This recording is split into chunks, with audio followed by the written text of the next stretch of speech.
दारू आणि पाणी यांच्या मिश्रणावरती वारंवार परीक्षेला प्रश्न येतो आणि आपण तो स्किप करत असतो, पण पेन न उचलता या प्रश्नाचं उत्तर कसं काढायचं ते बघू. बघा, एका मिश्रणामध्ये दारू आणि पाणी यांचं 5:1 प्रमाण दिलेलं आहे, म्हणजे 5 युनिट दारू दिलेली आहे आणि 1 युनिट हे पाणी दिलेलं आहे.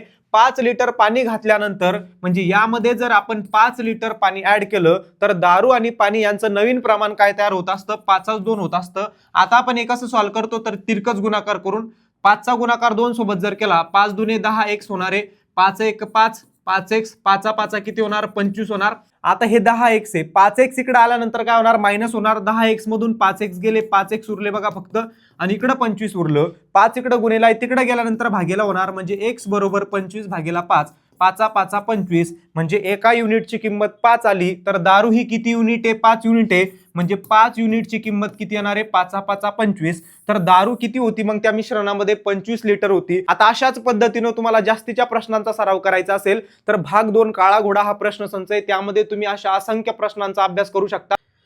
गुणोत्तर प्रमाण भागीदारी मिश्रणे या टॉपिकवरती भरपूर सारे प्रश्न दिलेले जे वारंवार विचारले जात असतात आणि त्यांचं सोप्या पद्धतीने सुद्धा सोल्युशन तुम्हाला दिलेले.